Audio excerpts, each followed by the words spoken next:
These little alien guys really know how to steal a scene. In this investigation, we're getting up close and personal with the worm guys from Men in Black.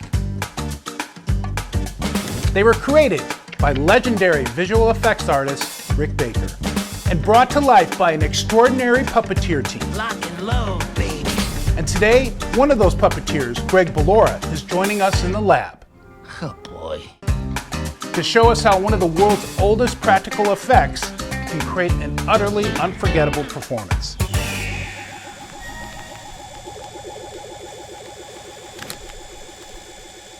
You know, we've known each other for a number of years. We worked on Fanorama, which I directed, and we worked on Izzy Lion, which you created one of my characters, Little Marcus. You created 2 puppets for him. That was fun. And who knew that you worked on Men in Black too? As a matter of fact, I did. I performed one of the worm guys, and we actually ended up getting scripted names that I don't think they ever used in the film. So, what was your character's name? So my name was Sleeble.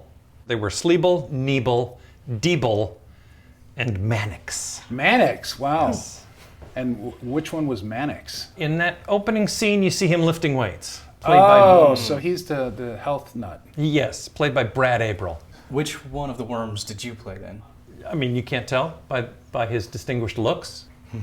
Yeah, I know, me neither. It's really tricky. So I was holding a newspaper at the beginning. Right, okay. Well, I mean, the characters clearly have lots of dexterity in their hands. Even though they only have 2.5 fingers. Yeah, it's a little awkward. Hey, they're worms. I mean, any fingers is good, right? That's right. I never thought of it that way. So would there only be one puppeteer per worm, or did you have to have multiple guys on different joysticks? So there were multiple guys. The way it would work is you would figure out what's in a given shot, and then you figure out everything you needed to make that performance as big as you could do. Right. Not that we had 3 puppeteers for every worm all the time, because that would have been absurd. And you can't hide that many people on set. You know, and that was a big deal back then. You couldn't just paint them out. You can actually see it in the shot. The worm guys are real puppets. You can tell by the texture and how the light hits the foam latex. Back then, digitally isolating or painting around performers wasn't easy or cheap. So a lot more attention had to go into how these puppets were staged. That's one of the big challenges of working practically instead of digitally. If that same scene were made today, those worm guys would probably be fully digital, motion captured, composited, and lit after the fact. It would look great, but you'd lose something. To do the newspaper drop, I was underneath the furniture, as is often the case. Right. And there were 2 guys in front holding the hands that would then drop the paper. Right, okay. So for that moment, it was 3 people. Right. But then to go back to once the hands are down, it would be just me. Right. So it would all switch given the shot. Right. We have 2 worm guys in here from Men in Black 2. I bought these directly from Rick Baker. He had this Cinovation Studios, which was massive. And Very below large. it, they had storage of all their stuff. So they had stuff from Gorillas in the Mist. They had stuff from all the Men in Black films, the Grinch film, the Nutty Professor, all the stuff that Rick ever did, he always got his stuff back. And these guys I discovered in a small body case with the controls all attached in relatively great condition. And when I asked Rick about them, I'm like, were these from Men in Black 1 or 2? And he's like, well, they're actually from both of them. And we took the bodies, the original puppets from Men in Black 1, and then added some additional puppeteering controls. I haven't seen this since we wrapped, Wow. since I started. It's kind of phenomenal to get to see it again. How did you get into puppeteering? Oh, it was a big accident. I mean, you don't plan that. Well, I didn't plan that career. I was getting a theater degree. So I was at UCLA, which is a theater school, not an acting school. I was actually taking some sort of a movement and fight choreography class, and I was the only one who was big enough to partner with Len Levitt. Oh. He is the giant of puppeteers. Len was about 6'5", and while I was in school, Len said, hey, I got this show on the outside. I'll pay you if you want. And nobody was offering to pay me to do anything back then, so I went into puppetry for the money. My parents were still proud, so proud. Yes, yes. I can play everything from weird little worms to big, huge monsters to, to sweet little girls sometimes. And it's been really fun to get to play that kind of range, which, an actor normally wouldn't get You're to. right. So what films have you worked on? The first movie I worked on was Gremlins 2. I had one day Really? in the big movie scene at the end. I was working like eyeballs on one guy and like a nose on another. It was really stupid. I did Stuart Little 2, RoboCop 2, went on to Men in Black 2, then Spider-Man 2. So you were one of the Doc Ock Ock Tentacles. sons. Right. Wow. There were a lot of people working Doc Ock Tentacles. Wow. Trying to remember the tentacles' names. They had names? They got names. Alfred Molina named them. We went right from there into Team America. Same DP, and so the same crew from Spider-Man 2 to Team America. Wow. So yeah, I knew some of those grips really well. You spend a lot of time on the floor as a puppeteer, don't you? It's never glamorous, like ever. People don't realize just how difficult the life of a puppeteer really is. These artists aren't just moving a character, they're physically becoming it, often in the most uncomfortable and cramped spaces imaginable. They'll twist themselves under sets, behind walls, even inside mechanical rigs, all to bring a puppet to life for just a few seconds of screen time. Controlling the puppet is one thing, but then you got to do it in the situation that you're in on the set, which can be totally different. Like maybe you're staring there looking at it, you're on the set with them, sometimes you were. Sometimes you're underneath and you can't see the puppet at all while you're working, so you only get to work to a monitor. There was no CGI in the worm guy's pad, the worm pad, which was amazing, by the way. With the low ceiling, right? It was very low. I can attest to this fact. I couldn't stand up all day. With an incredibly thick shag carpet, like super thick, and all these weird layers. Wow, you never got to really see that, did you? No, and I remember hearing that Jada was there that day with Will Smith, and they're like, we should buy this as like a fun house for the kids. I don't know if they ever did, but I just love that image that they bought the set and took it home. I took a look through the films. The first film, there's really just one main shot, so it's really hard to get in and look at all the veins and dots and really try to match something. But in the second film, they got a lot more screen time. We can take a look at. Yeah, let's take a look. When I pulled these worm guys out of Rick Baker's basement archive, it felt like I was unearthing alien treasure. And with Rick himself vouching for them, that's about as close as a sure thing as you can get in this business. But even with that kind of provenance, it's still fun to go through the process. At this point, you've dropped the newspaper, and if you really look closely, especially at the belly of the veins and the moles on here, you can really, I mean, this whole area matches. I think the whole thing does, but this is especially where I looked. It just, Right. If you follow The freckle. yeah, follow that big mole there and just trace all these lines and all these dots. I mean, they all line up. So this, And those would have been organically painted in on every single one. There's not a Yeah. pattern for that. Yeah, no, that's all hand airbrushed work, and that's why it's so organic. And that's the subtle differences in the worms.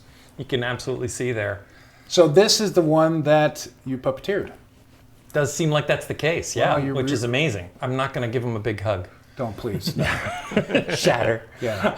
this is another worm. I'm not sure if it was Nebel or Diebel or Mannix. A lot of what I can match on these that you get a good image of is like the veins and stuff. And this just looks painted differently than that one does. So it may have been restored at some point and has a different paint job. And I wasn't able to match it. I'm going to guess this was Nebel because after you've been soaking in a hot tub, The details will the paint would get worn. So I would think it it was wouldn't last. he was in real water?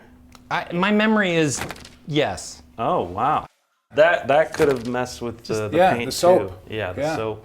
So it's possible It would that this age it. is Nebel. Nebel. That would have been Nebel. So you had one puppet for each of the individual worms, though? Yeah, absolutely. So you had, what, four worm puppets? Sleeble, Sleep. Nebel, Diebel, Mannix. Mannix. Okay. I don't know why this is so hard.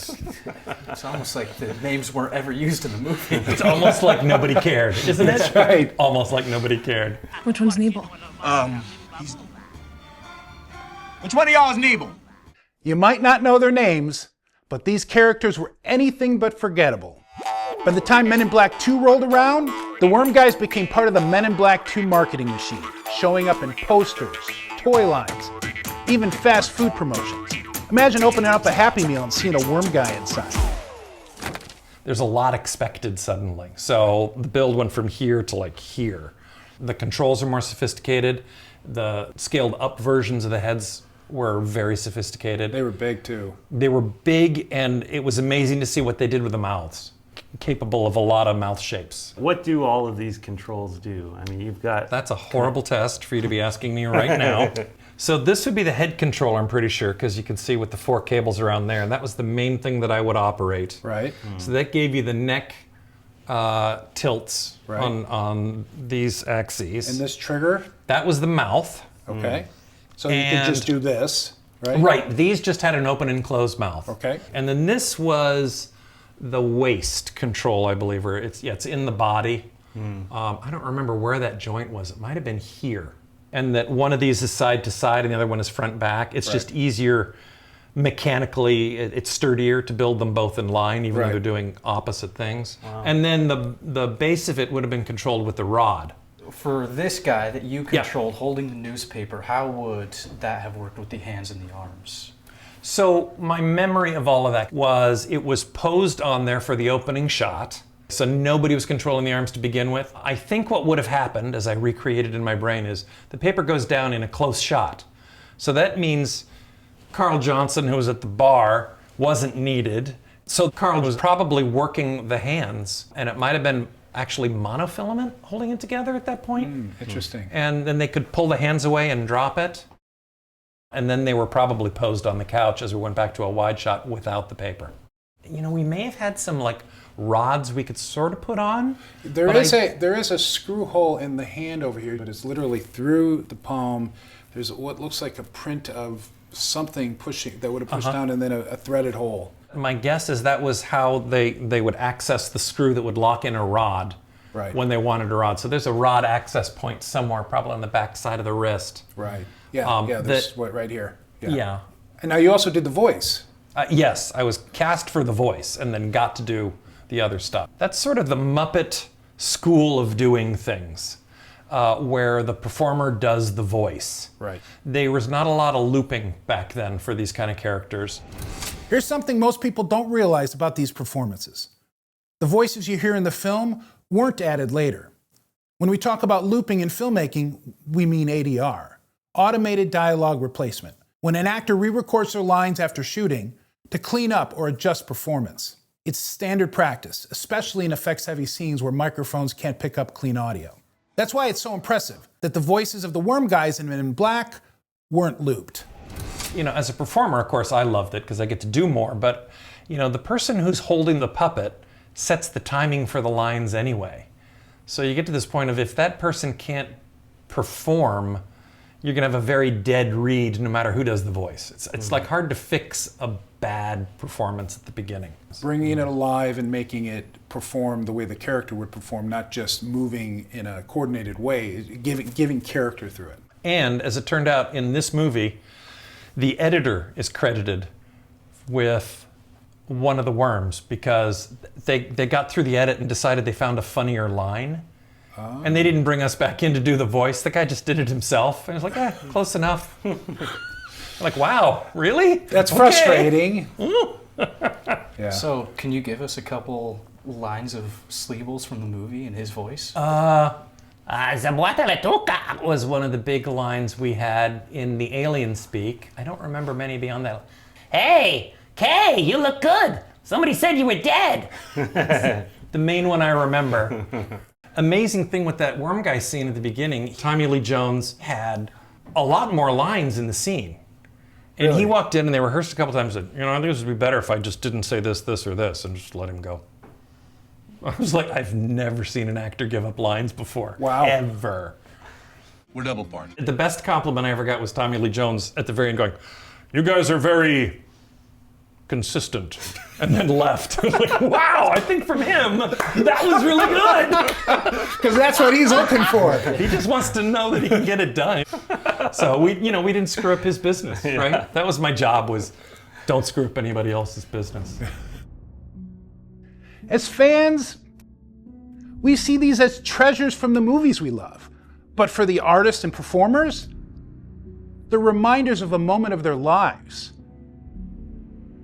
getting even a glimpse of that personal connection, that's one of the coolest parts of doing this. It's where the artifact stops being an object and becomes a treasured memory. These characters came to life because of artists like Greg and Rick Baker and his entire team. They poured personality, humor, and humanity into a couple of pieces of foam and latex shaped like worms. And that's the magic of the Men in Black series, and of movie making itself. The tools might change, but the artistry behind it, that's timeless.